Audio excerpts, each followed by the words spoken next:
Hey there, beautiful people. Jenny here.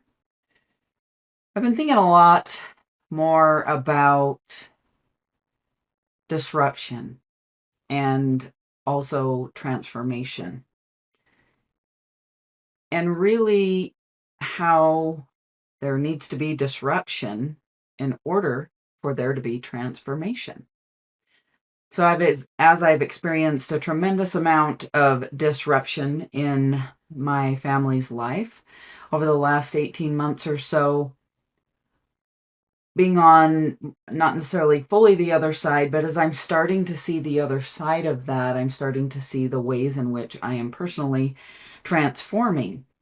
And I was actually thinking the other morning as I was lifting weights in the gym, and in order for there to be growth in my muscles, I've got to disrupt where they're currently at. I've got to put them under pressure, put weight on, and it will disrupt my muscle composition and therefore transform into bigger, stronger muscles. Not necessarily that I'm after huge muscles, but nonetheless, the thought process was still there, and how that is also transpiring in my own life. And so much of the time, at least I think for me, I have viewed disruption as something that I want to take all possible measures to not have disruption because it's comfortable.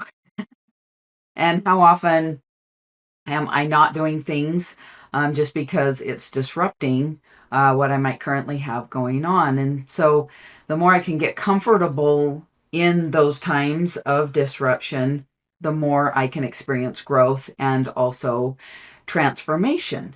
And, as I said earlier, it's not comfortable to be in disruption, like a seed growing in the garden. That's got the seed in and of itself has to be disrupted and everything around it disrupted in order to propagate that seed to grow into a beautiful plant, hopefully something desirable for me, and I get to decide whether or not I keep that or whether I don't, or whether there's fruits of that, whether I intentionally planted that seed, caused the disruption, and therefore the transformation. So a lot of different ways that we can think about it here.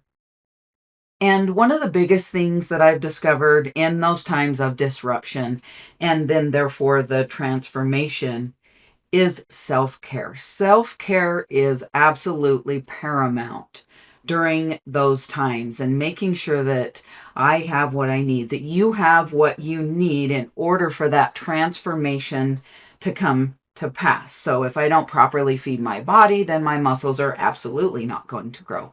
If I don't properly water and feed my garden, it's absolutely not going to grow. It's going to go nowhere.